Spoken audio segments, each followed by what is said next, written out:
ഈ പാവപ്പെട്ട 4ാം ക്ലാസ്സുകാരൻ ആരാ കേട്ടാ?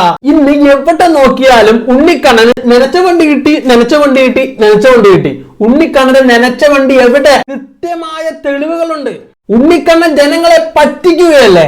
ഇതോടുകൂടി ഉണ്ണിക്കണ്ണന്റെ കള്ളത്തരങ്ങൾ പൊളിയുകയാണ്. സ്വന്തം വീട്ടിലേക്ക് വരാൻ വേണ്ടി ഉണ്ണിക്കണ്ണൻ കണ്ടെത്തിയ നാടകമല്ല ഇത്. അല്ലെങ്കിൽ തെളിയിക്കാനൊരു എന്തെങ്കിലും ഒരു പ്രൂഫ് വേണ്ടേ? ജനങ്ങളുടെ മുന്നിൽ ഒരു ആപ്പിളും ഓറഞ്ചും കാട്ടിയിട്ടാണോ അല്ലെങ്കിൽ ഒരു ബിസ്ക്കറ്റ് കാട്ടിയിട്ടാണോ പറയേണ്ടത്? ഒരു യൂട്യൂബ് ചാനലിന്റെ ഇന്റർവ്യൂവില് ഫോട്ടോനെ കുറിച്ച് ചോദിക്കുമ്പോ ഉണ്ണിക്കണ്ണൻ പറയുന്നുണ്ട്, ഞാൻ നുണ പറയില്ല എന്ന് നിങ്ങൾക്കറിയില്ലേ. ഈ ഫോട്ടോ കാണുമ്പോ ഇത് അവിടെ പോയി എടുത്തതാണ്, ഒറിജിനൽ ആണ് എന്ന് നിങ്ങൾക്ക് തോന്നുന്നുണ്ടോ? ഇപ്പൊ എന്തെങ്കിലും തെറ്റുണ്ടോ? ഉള്ളൊരു തെളിവ് എന്താന്ന് വെച്ചാ ഒരു ആപ്പിള്, വിജയ് കൊടുത്തു വിട്ട ഒരു ആപ്പിള്. ഏതൊരാൾക്കും ഉണ്ടാവുന്ന ഒരു സംശയങ്ങൾ മാത്രമാണ്